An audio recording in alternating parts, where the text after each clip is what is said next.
नमस्कार, मी सौरभ नाईक. आपण पाहताय NDTV मराठीचं विशेष बातमीपत्र महाराष्ट्रनामा. महाराष्ट्र सरकारनं सर्वसामान्यांच्या हितासाठी नेमके कोणते निर्णय घेतले, कोणत्या योजना राज्यात राबवल्या ज्यामुळे राज्याचा चेहरा मोहरा बदलतोय, याची माहिती आम्ही तुम्हाला या बातमीपत्रात देणार आहोत. तर BDD साळ पुनर्विकास प्रकल्पाच्या पहिल्या टप्प्यातील बांधकाम पूर्ण झालेल्या 2 पुनर्वसन इमारतीतील सदनिकांच्या इमारतीचं उद्घाटन मुख्यमंत्री देवेंद्र फडणवीस, उपमुख्यमंत्री एकनाथ शिंदे आणि उपमुख्यमंत्री अजित पवारांच्या हस्ते करण्यात आलं.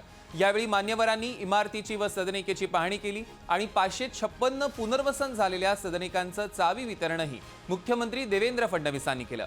ऑक्टोबर-नोव्हेंबरमध्ये दुसरा आणि डिसेंबरमध्ये तिसरा टप्पा पूर्ण होणार असून वरळी येथील सर्व BDD चाळवासियांना घरं मिळणार आहेत. मिळालेली घरं ही केवळ बांधकाम नसून पुढच्या पिढ्यांसाठी सोन्यासारखी गुंतवणूक आहे, असं मुख्यमंत्र्यांनी सांगितलं.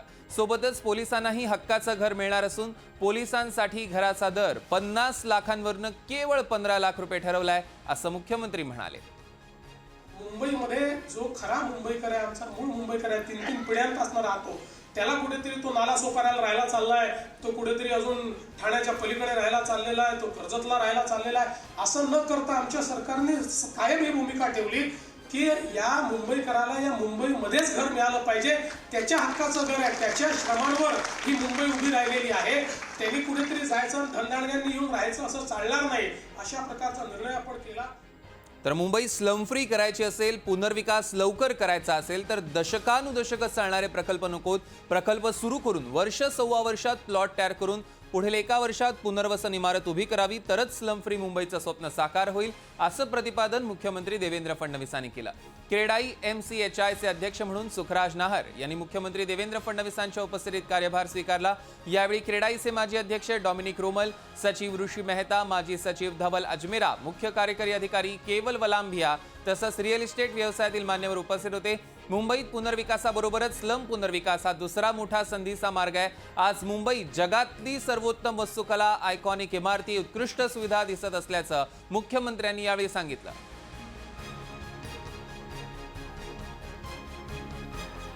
तर मुंबई शहराच्या वाहतूक व्यवस्थेत सुधारणा घडवून आणण्यासाठी सध्या सुरू असलेल्या मेट्रो प्रकल्पांचं काम अगदी वेगानं सुरू आहे. यामुळे मुंबईकरांच्या जीवनात सकारात्मक बदल घडतायत, असं राज्याचे उपमुख्यमंत्री एकनाथ शिंदेंनी म्हटलं. सुमारे 450 किलोमीटरहून अधिक लांबीचं मेट्रो जाळं तयार होत आहे. त्यामुळे पूर्व आणि पश्चिम उपनगरातील प्रवास अधिक सुकर होणार आहे.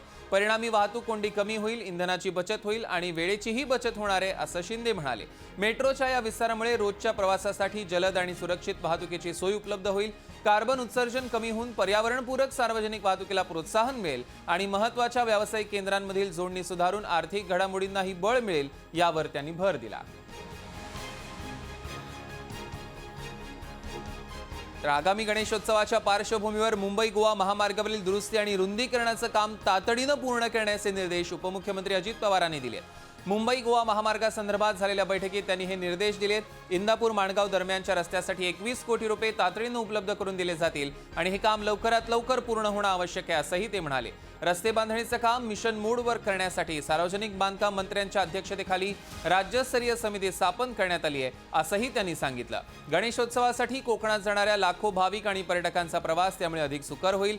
या कामामुळे वाहतूक कोंडी आणि अपघातांमध्ये घट होईल, तसंच महामार्गालगतच्या भागातील कनेक्टिव्हिटी आणि आर्थिक घडामोडींना चालना मिळेल, असंही उपमुख्यमंत्री अजित पवारांनी सांगितलं.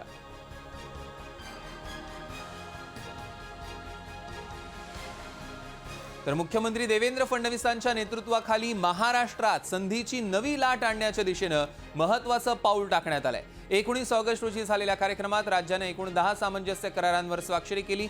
या करारामुळे राज्याच्या औद्योगिक आणि आर्थिक विकासाला मोठी गती मिळणार असून यामुळे लाखो तरुणांसाठी रोजगाराचे नवे मार्ग खुले होण्याची आशा निर्माण झाली आहे. या सामंजस्य करारांमध्ये सौर पॅनल उत्पादन, डेटा सेंटर, स्टील, औद्योगिक उपकरणं, हरित ऊर्जा आणि रिअल इस्टेट यांचा समावेश असून ज्यामध्ये सुमारे 30,000 रोजगार निर्माण करण्याची क्षमता आहे.